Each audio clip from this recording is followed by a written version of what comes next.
Enfant, vous le détestiez chez votre grand-tante. Et pourtant, le papier peint fait son comeback.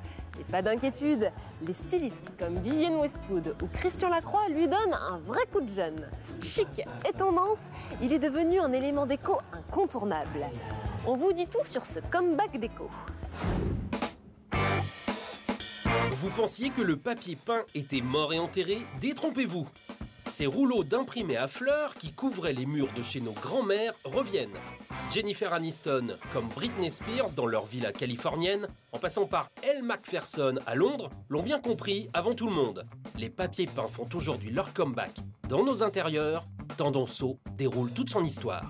Le papier peint est devenu vraiment un élément de décoration intérieure à part entière, comme un meuble, comme des rideaux, etc. C'est le premier truc qui est visible dans le bar. Et les réactions du coup sont un peu controversées. Il y a certaines personnes qui adorent, qui trouvent qu'il est génial, ils pensent même que c'est une mosaïque et tout ça. Et à contrario, il y en a d'autres qui détestent, ça leur fait mal à la tête. S'il est né en Inde, il a été introduit par les Anglais en Europe au début du XVIIIe siècle. Le papier peint a été utilisé sans discontinuité aucune depuis, on va dire, depuis le milieu du XVIIIe siècle jusqu'à nos jours. Il y a eu des périodes plus abondantes ou plus prospères pour cette industrie. Donc on a à la fois cette production très luxueuse et en même temps cette production tout à fait industrielle. Le grand boom du papier peint coïncide avec le swinging London. Les années 60 et 70 sont synonymes de motifs psychédéliques. Aujourd'hui, après une traversée du désert, c'est désormais son grand retour. L'engouement est tel que le papier peint est exposé comme une œuvre d'art. Alors, direction le musée d'art décoratif à Paris. Là, il est parti d'une idée toute simple, c'est qu'avec un seul dessin, un carré, en le posant de façon aléatoire ou en tout cas réfléchie après, on peut avoir une décoration variée à l'infini. On peut choisir de le mettre dans le même sens, qui fait que vous aurez une grande rayure noire et puis une grande rayure blanche, en décalé pour faire un système d'escalier ou dans l'autre sens. Donc là, il joue sur le raccord pour avoir une décoration sobre mais très ludique. La génération des 30 ans ou même moins est complètement imprégnée d'informatique. Et un élément qui a longtemps pesé d'une manière négative sur le papier peint, c'est la répétition du motif, est devenu un élément tout à fait naturel.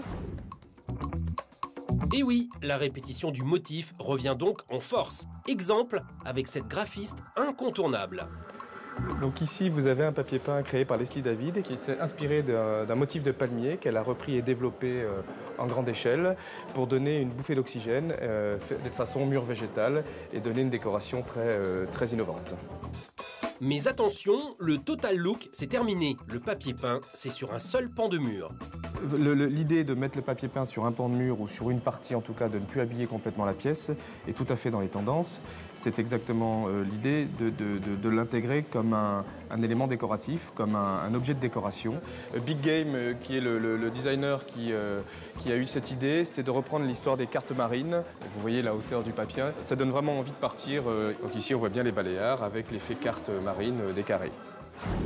Le papier peint n'en finit pas de vivre une nouvelle jeunesse. Succès oblige, café, restaurant, club, toutes les adresses branchées de la capitale s'y mettent aussi. Direction le Swinging Laundress qui surfe sur la nostalgie rétro.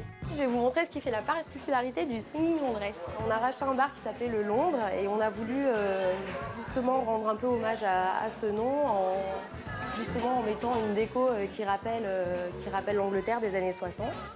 Et donc on a voulu quelques trucs qui rappellent ce mouvement-là, notamment le vert, le orange et puis ce papier peint-là, qu'on a retrouvé grâce à un designer qui s'appelle David X, en fait, qui a fait ce papier peint-là.